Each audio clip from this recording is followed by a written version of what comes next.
Hello everyone, आप लोग का बहुत बहुत स्वागत है जीके ओशन यूट्यूब चैनल पर। I welcome you all to GK ocean YouTube channel. और आज के इस पर्टिकुलर वीडियो सेशन में हम लोग मैथ्स की सीरीज को आगे बढ़ाते हुए कुछ इंपॉर्टेंट क्वेश्चन को डिस्कस करने वाले हैं जो कि आपके आने वाले एग्जाम के लिए इंपॉर्टेंट है। डिस्कशन को स्टार्ट करने से पहले अगर आप चाहें तो व्हाट्सएप ग्रुप और टेलीग्राम चैनल से जुड़ सकते हैं, जिसका लिंक डिस्क्रिप्शन बॉक्स में दिया हुआ है। वीडियो को पूरा देखिएगा। इससे पहले मैथ्स, रीजनिंग, साइंस की प्लेलिस्ट ऑलरेडी क्रिएटेड है और रीजनिंग के 50+ वीडियो बन चुके हैं, आप उन वीडियोस को ज़रूर देखिएगा। तो आज का हमारा पहला क्वेश्चन है, आया हुआ प्रश्न है, ये एग्जाम में पूछा गया प्रश्न है और इस तरह के क्वेश्चन एग्जाम में आते हैं तो आपका इससे फॉर्मूला भी रिवाइज हो जाएगा।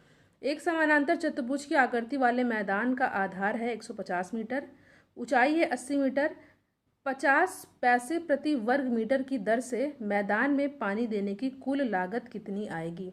क्वेश्चन क्या पूछ रहा है कि एक जो है समानांतर चतुर्भुज की आकृति वाला मैदान है जिसका आधार आपको दे रखा है, ऊंचाई दे रखी है, मगर एक्चुअल क्वेश्चन क्या पूछ रहा है कि 50 पैसे प्रति वर्ग मीटर की दर से मैदान में पानी देने की कुल लागत कितनी आएगी। सबसे पहले आपको पता होना चाहिए कि समानांतर चतुर्भुज का क्षेत्रफल क्या होता है। जिसको भी इसका आंसर आता है कमेंट सेक्शन में ज़रूर बताइएगा। फिलहाल मैं आपको बता देती हूँ कि समानांतर चतुर्भुज का क्षेत्रफल होता है आधार गुणे ऊंचाई, ठीक है, बेस इनटू हाइट, ठीक है, आधार गुणे ऊंचाई। तो क्षेत्रफल निकालने के लिए हम लोग क्या करेंगे, 150 जो कि आधार है और ऊंचाई है 80 है, इसको हम लोग मल्टीप्लाई कर देंगे। मगर एक्चुअल क्वेश्चन पूछ क्या रहा है कि 50 पैसे प्रति वर्ग मीटर की दर से मैदान में पानी देने की कुल लागत कितनी आएगी।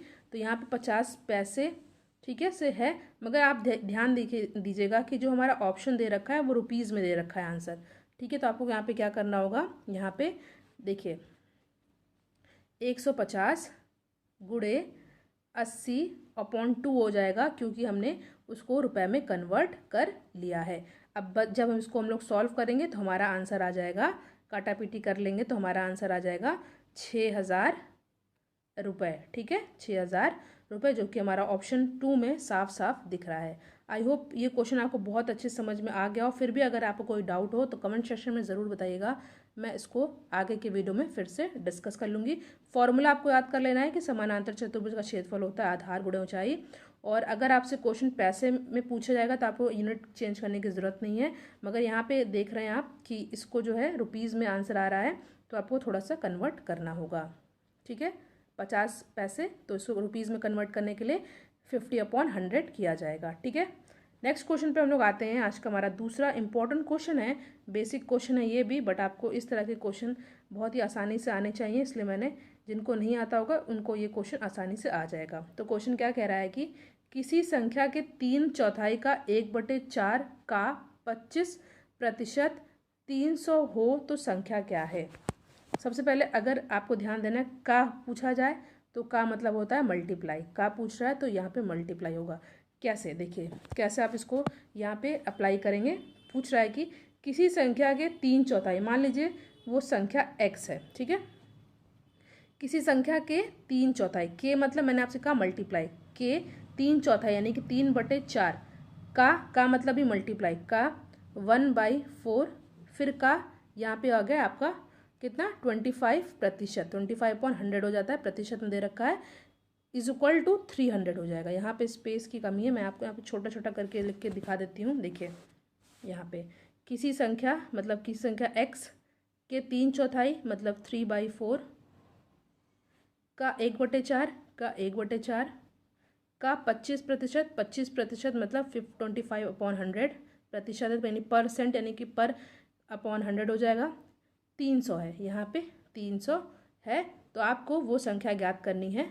क्या पूछ रहा है, x की वैल्यू पूछ रही है, ठीक है। तो इसको हम लोग कैसे सॉल्व करेंगे, सबसे पहले आप देखिए यहीं से कट जाएगा, यहाँ पे आ जाएगा 4, ठीक है, यहाँ पे 4 हो जाएगा। उसके बाद फिर हम लोग काटा पीटी करेंगे, यहाँ पे सॉरी यहाँ नहीं 4, यहाँ 4 आएगा, ठीक है, चाहे आप वहाँ अपॉन 1/4 हो जाएगा। तो उसके बाद ये 3x मल्टीप्लाई हो जाएगा, ऊपर आते हैं हम लोग 3x, ठीक है, अपॉन में क्या रहेगा 4 × 4 16, 16 × 4 64, 3x/64 = 300, ठीक है। यहाँ पे मैं फिर से आपको बता देती हूँ, x × 3/4 × 1/4 × 25/100 = 300, ठीक है। उसके बाद ये कैंसिल हुआ, 4 आया, इसको मल्टीप्लाई कर देंगे, 3x अपॉन 4 गुणे 4 16, 16 गुणे 4 64, 64 इज इक्वल्स टू 300। ठीक है, इसके बाद हमें क्या करना है, x की वैल्यू में निकालनी है, यहाँ पे x की वैल्यू में निकालनी है, तो क्या आ जाएगा, x is equal to 64 upon 3 into 300।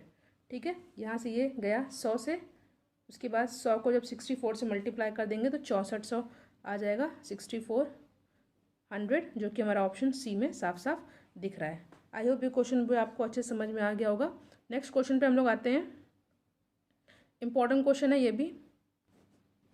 Question क्या पूछ रहा है, यदि ब्याज वार्षिक देय है और 10 प्रतिवर्ष की दर से 3 वर्षों का चक्रवृद्धि ब्याज 331 रुपये हो तो मूलधन की गणना करनी है आपको। ठीक है, क्या निकालना है यहाँ पे आपको क्या निकालना है, यहाँ पे आपको निकालना है प्रिंसिपल अमाउंट।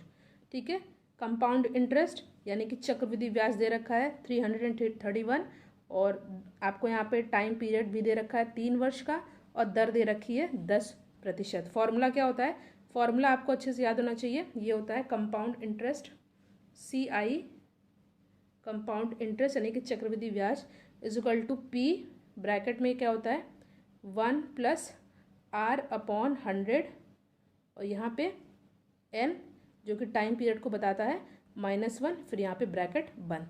आपको ये फॉर्मूला अच्छे से याद कर लेना है, इसी पे सेम टू सेम आपको सारी वैल्यूज रख करके P की वैल्यू निकाल लेनी है। फॉर्मूला अच्छे से याद कर लीजिएगा, CI is equal to P, bracket में 1 + R/100 की पावर N समय को बताता है, R जो है दर को बताता है, -1। तो चलिए हम लोग फॉर्मूले को अप्लाई करते हैं। CI की वैल्यू हमें दे रखी कितनी, 331। ठीक है, 331, तो 331 is equal to P।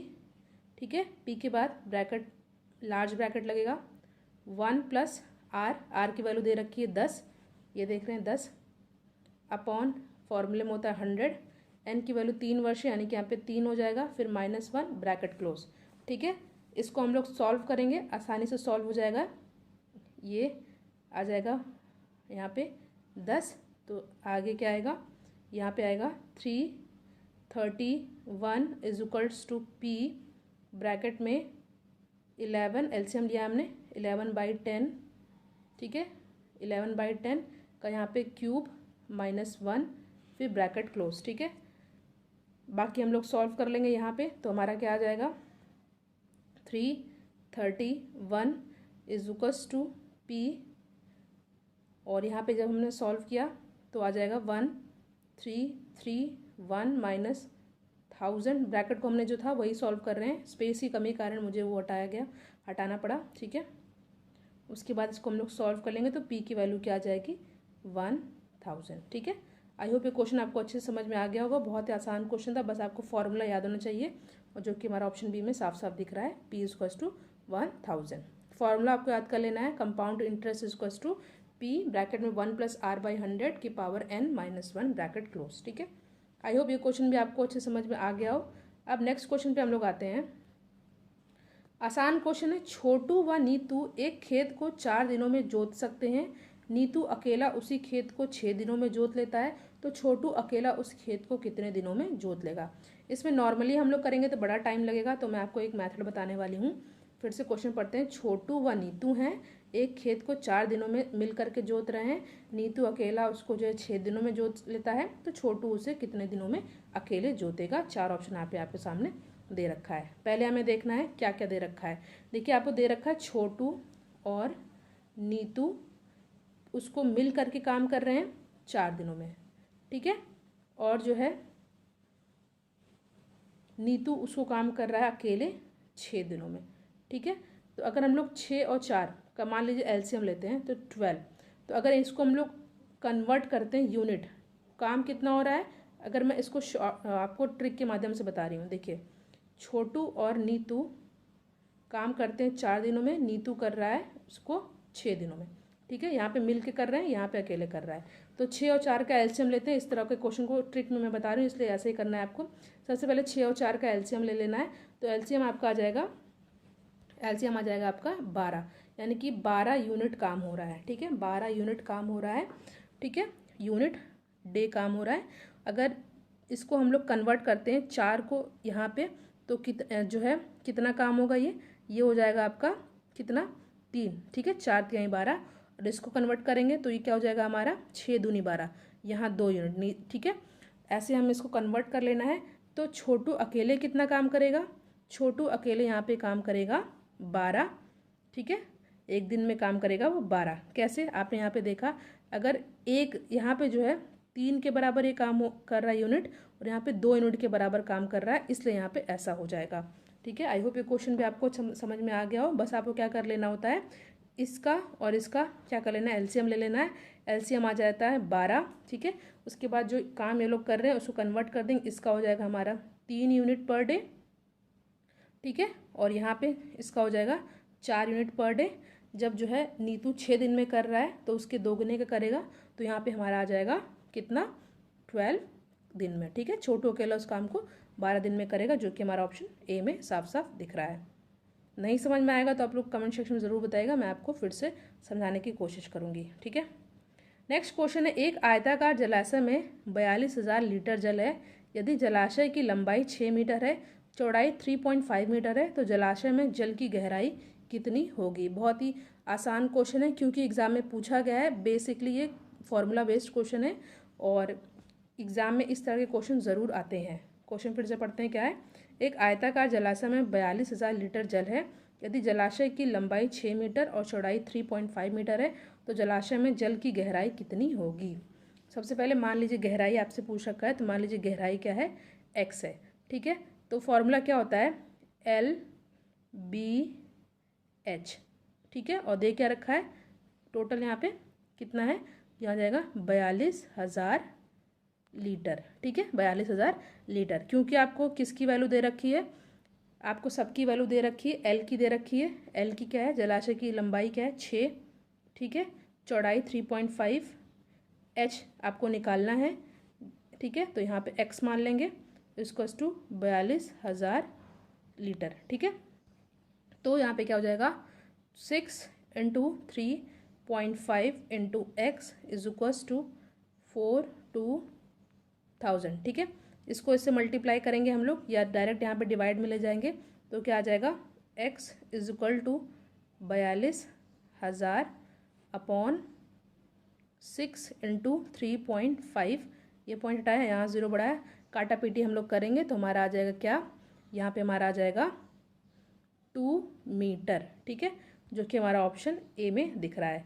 I hope ये सारे क्वेश्चन आपको अच्छे समझ में आ गया हो। नेक्स्ट वीडियो चैनल पे जल्दी ही आएगा। अगर आपको किसी भी क्वेश्चन में डाउट हो तो कमेंट सेक्शन में ज़रूर पूछिएगा। रीजनिंग के जो 50 वीडियो चैनल पे अपलोडेड हैं उन क्वेश्चन को ज़रूर देखिएगा, इससे आपका रिवीजन हो जाएगा, और उसमें इंपॉर्टेंट क्वेश्चन ऐसे भी डिस्कस किए गए हैं जो कि आपके पहले के एग्जाम में पूछे गए हैं।